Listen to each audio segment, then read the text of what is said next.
Hola, soy la Basmati de nuevo con vosotros. Hoy he elegido un tema que lo he denominado excéntricos. Por supuesto tiene que ver con el arte y con la literatura. Podría hacer una enciclopedia. He tomado algunos excéntricos de manual, como pueden ser Dalí, Picasso, etcétera. Pero antes, a mí me gustaría aclarar lo que significa el concepto excéntrico, porque es algo como muy difuso, ¿no?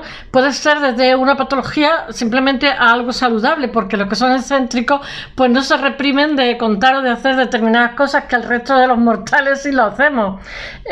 Yo creo, os voy a decir una cosa, en el caso de Dalí y tantos otros, que la excentricidad de alguna manera, bueno, es lo que no tiene que ver con el estándar, tiene mucho, se ha mitificado y casi que glorificado, o sea, y son, en el caso de Dalí muchas veces era, aparte de ser creativo, etcétera, él también exhibía una excentricidad que le aumentaba puntos y que le vendía mejor como artista, porque él era una persona bastante interesada económicamente.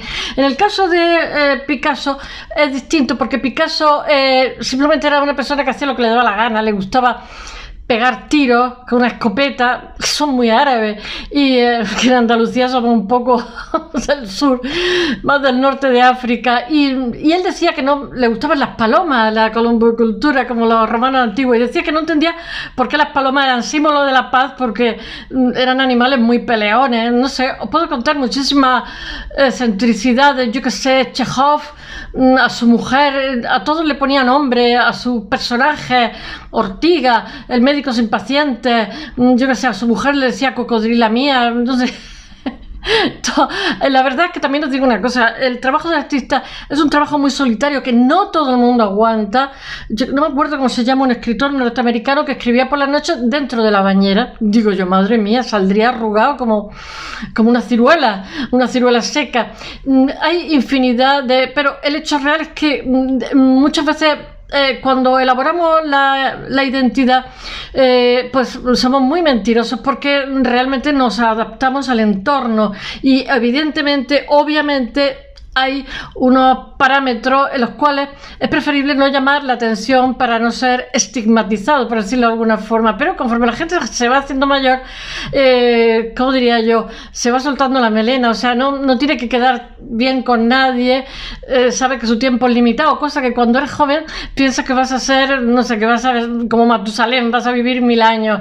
Y entonces, pues la gente tiene más experiencia y no le importa, digamos, mostrar su singularidad, que a ojos de los demás resulta excentricidad, que se asocia con la locura, pero realmente la excentricidad a lo que está asociado es a un percentil de inteligencia, un cociente de inteligencia que no coeficiente, que es una mala traducción del inglés, yo que sé, está a la creatividad, etcétera. Yo que soy muy excéntrica lo defiendo, pero es que realmente yo creo que todos nuestros fueros internos, aparte de la educación que hemos recibido, tenemos muchas peculiaridades que afortunadamente con el paso de los años la gente las muestra sin miedo, pero durante otras muchas épocas en las que la religión o las dictaduras políticas, etcétera, la gente no se ha podido mostrar con libertad, porque de hecho en muchísimos países de nuestro mundo las personas no pueden expresar libremente su filiación con, yo que sé, con determinados gustos, en fin, o sea, quiero deciros que lo de la excentricidad casi que es un lujo, en fin, está muy vinculada a las personas creativas. Podría haber hablado de detalles morbosos, me tienta alguna vez hacerlo, de muchísimos artistas. Sé que eso tendría una grandísima respuesta aquí, pero creo que lo voy a hacer con goteo, porque si no, los árboles no nos dejan ver el bosque, o sea, nos quedamos con el aspecto morboso de una persona que tiene una obra excepcional y solamente nos quedamos con que, yo que sé, era esquizofrénico o, en fin, y bueno, pues ¿qué más da? O sea, nos ha dejado un legado excepcional y tantas otras cosas. Y entonces he preferido hablar de excéntricos que hablar, digamos, del lado oscuro de muchos artistas que, como os digo, poco a poco iré esgrimiendo. Bueno, la personalidad de los artistas provoca muchísimas sorpresas, pero no por ello sorpresas del público, porque no se ciñe al estándar, pero no por ello disminuyen su ingenio y su talento. Os he traído, como he dicho, varios, podría haber traído muchísimos, puede que con el tiempo haga otro programa de esto, porque excentricidades de artistas hay, yo que sé, para escribir una enciclopedia. Salvador Dalí es de los perfiles de manual de los artistas excéntricos, pero él cultivaba también esa excentricidad porque de alguna forma se vendía mejor y él era a vida dólar. Bueno, él logra la custodia y ¿por qué no? La custodia, por ejemplo, de un oso hormiguero del Zoo de París y lo saca a pasear como si fuera un chucho. Hay fotografías, bueno, y sale por las calles de la ciudad, la gente alucina. En una ocasión, era muy inteligente, el artista da una entrevista y está sentado en un árbol. Y en otra está vestido de buzo, da una conferencia vestido de buzo y dice que de esa manera es más fácil sumergirse en el océano del subconsciente. Bueno, os voy a decir una cosa. Ya sabéis que el surrealismo tiene muchísimo que ver con el psicoanálisis, con Jung, que es el creador de la psicología analítica, que a su vez es el discípulo de Freud, ¿no? Entonces el sueño, ese presueño que tenemos, está el inconsciente colectivo, ¿no? El que todos compartimos un mismo inconsciente. Entonces por eso se repiten los patrones artísticos con independencia de que sean más cultos, menos cultos, etc. Y entonces hay una cosa, y es que cuando tenemos el presueño, por ejemplo en la siesta, estamos conscientes de la realidad, oímos los sonidos, no estamos dormidos del todo, pero percibimos una realidad distorsionada. Eso se le ha sacado muchísimo partido en arte y bueno, el Dalí le saca muchísimo partido. Entonces lo que hace es que se sienta en una silla y aprieta una llave, ¿no? Y cuando se queda dormido, esa llave cae al suelo y se despierta. Entonces no tiene un sueño profundo y puede contar esos sueños, puede describir lo que ha visto, esas imágenes, puede dibujarlas, puede narrarlas, y todo eso se le saca muchísimo partido en su discurso, en el discurso que elabora, en la obra que hace. Bueno, ¿qué puedo deciros? Que eso es un truco para no tener siestas largas, porque las siestas cortas son saludables, pero las siestas largas, si no llega a la noche y no tienes demasiado sueño, porque dormimos por agotamiento, y sobre todo con la edad, conforme vamos cumpliendo años, es bueno tener un cierto agotamiento por la noche, porque así el sueño es muy reparador. Bueno, Dalí ordena enterrarse. Os voy a contar unos cuantos rasgos de unos cuantos artistas que he cogido así a voleo, pero ya os digo que posiblemente podía haber cogido mucho más. Dalí ordena enterrarse a sí mismo para que la gente pueda pisarlo en su tumba, y el cuerpo yace en una de las salas que tiene el Teatro Museo Dalí de Figueres, que si no habéis ido, por favor, os lo recomiendo, y cientos de personas lo caminan sobre él durante todos los días.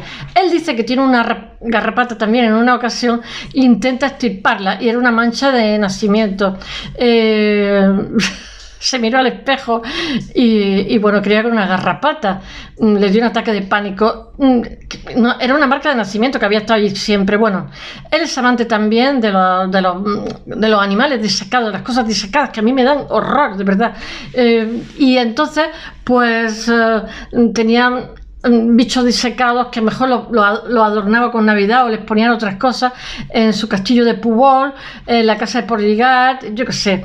Y ahí tiene animales extravagantes, disecados, y llena todo el castillo ahí tiene un caballo disecado y unas cosas. También en una ocasión, por ejemplo, le gustaban muchísimo las cabinas de teléfono, ¿no? Y en una ocasión cogió y se llevó una a su casa. Nadie sabe cómo, porque pesan bastante. Bueno, el personaje de Dalí, el personaje que él crea a conciencia, da para muchísimas leyendas, que algunas son reales y otras son inventadas o inventadas en parte. Todo parece y nada. Bueno, en una de ellas es la que cuenta Dalí, que se encapricha de una cabina, como he contado. Y después tiene también una obsesión con los huevos decorativos, y si os fijáis tiene muchas figuras que tienen formas orgánicas como huevos, y los tiene de decoración en su casa. El huevo para él es el amor, la vida, la esperanza. pues no sé qué decir. Y él siempre tiene huevos de decoración. Él tiene también muchísima obsesión con los Cadillac americanos. Y entonces tiene un Cadillac antiguo. Me parece que... porque dice que para él el Cadillac no es un coche común. Es especial, es lo mejor. Y tiene un... ¿cómo se llama? En su castillo de Pujol me parece que tiene un Cadillac matriculado en Mónaco. Bueno, ahora voy a hablar un poco, no quiero seguir hablando de Dalí porque Dalí podía contar y contar montones de cosas.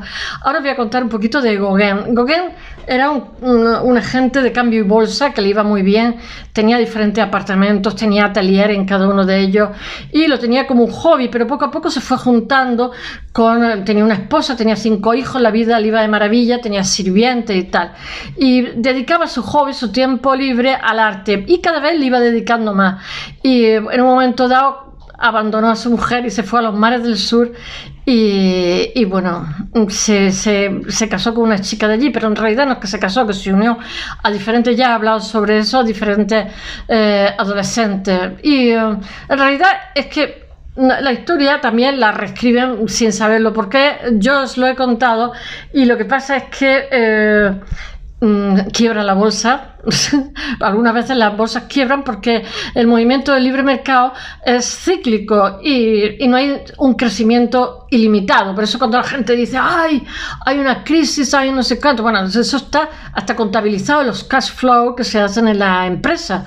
Y bueno, ¿qué puedo decir? Así que bueno, que en realidad lo que pasa es que muchas veces ya aprovechan que el Tajo pasa por Toledo y lo que hacen es expulsar gente que no tendrían que expulsarla, diciéndole a las empresas que están en crisis cuando su cuenta de resultados es positiva, porque así lo que hacen es liberar de nóminas costosas gente mayor que ha adquirido ciertos derechos y que con la nómina de ellos a lo mejor tiene 3 personas más. Y entonces dicen, van a expulsar, van a tirar a la calle determinadas personas y en realidad por la crisis, eso es una mentira. O sea, lo que pasa es que la gente dice, la crisis, no. La crisis es que sencillamente nuestro sistema de libre mercado necesita generar nuevas estrategias creativas para seguir avanzando y lo hace cada X tiempo. Bueno, y una de las cosas que le pasa es, pues, bueno, hay cosas que son fortuitas como la guerra, no sé, pero tiene ciclos. Bueno, en la Mare del Sur se une a adolescentes y bueno, ahí crea obras que como os he contado en otra ocasión, se convierten en iconos del arte moderno. Y lo que pasa es que llega un momento que también se degrada un poco, se descompone y tiene depresiones, pobreza, bueno, y muere allí en Oceanía sin volver la vista atrás. Bueno, Picasso os he dicho que es conocido por ser un depredador en cuestiones amorosas. Tiene, no sé, creo que tiene 2 hijos reconocidos y 3 que no lo son, y por lo visto dicen las leyendas que algunos más por ahí, porque siempre se está relacionando con mujeres. Me parece que tiene 3 fuera de los cuales 3 de los cuales nacen fuera del matrimonio. Él, vuelvo a repetir, que dice, tiene un palomar y dice que no sabe cómo las palomas son símbolo de la paz cuando son los animales más peleones que ha visto nunca. Bueno, le gusta disparar al aire, como he dicho, y dicen malas lenguas que lleva un arma consigo cuando va a negociar obras suyas. Pero eso no lo sabemos que sea realidad, porque además él vendió siempre desde un inicio, vendió bastante caro, no creo. Pero eso dicen, que lleva un pistolón guardado de vez en cuando. Bueno, ahora os voy a hablar de Warhol, que dicen los norteamericanos, nosotros decimos Warhol, pero bueno, ellos dicen Warhol, que era Guarola, que realmente eran checos, que segunda generación de emigrantes checos, y él tenía... Yo no sé, pero tenía un síndrome que lo guardaba todo. Tenía hasta un edificio de 6 pisos. Le encantaba comprar, como tenía mucho dinero, pues lo metía allí. Tiene almacenes, pisos, y todavía mismo hay una fundación que tiene todos esos objetos. Él tiene un grandísimo olfato y distingue muy bien los olores y siempre está usando perfume. A los 23 años él decide ponerse el pelo blanco, y ahora os voy a leer, dice, se puso el pelo lleno de canas con 23 años, decidí teñirme para que nadie supiera cuántos años tengo y para parecer más joven ante los ojos de los demás. Pensé que ganaría mucho después de hacerlo, porque él pensó, tendré problemas con las personas mayores que son más fáciles, no tendré problemas con las personas mayores que son fáciles de tratar. Todos se sorprenderán de lo joven que me ven. Me libraré de las obligaciones de comportarme como un hombre joven. eso sí que era excéntrico, ¿eh? Puedo ser excéntrico y eso no sorprenderá a nadie por mis canas. Cuando tienes canas, cada movimiento parece joven y alegre. Bueno, realmente otro dato interesante es que a nuestro Andy Warhol le encanta todo lo barato. Entonces lo de la sopa Campbell que él hizo durante muchísimo tiempo, sabéis que hizo Marilyn, que se ha vendido por una barbaridad de dinero, que tengo que contarlo también, y que además lo hacía con un proyector de diapositiva y un asistente.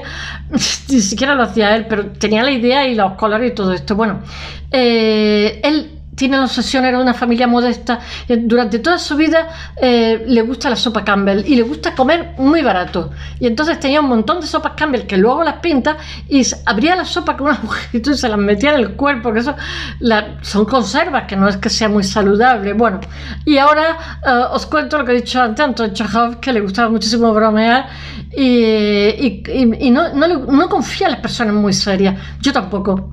No me digáis por qué. Él tenía un sentido del humor tremendo y entonces inventaba apodos por todo el mundo, para su amigo, para su familia, a los personajes que hace de las novelas, y eran apodos como muy excéntricos, porque él era muy excéntrico. Se conocen como más de 50 seudónimos del escritor. Porque dice: un médico sin paciente, un hombre sin bazo, el hombre sin bazo, champán le llamaba a otro. Bueno, Chekhov no deja sin ponerle esto a su mujer, que se llama Olga Nieper, y le dice en los encabezamientos de la carta: Abu querida, mi querido insecto, mi querido cachalote, mi cocodrilo, mi alma. Espero que os haya gustado. Mañana volveré con un artista. Hasta mañana.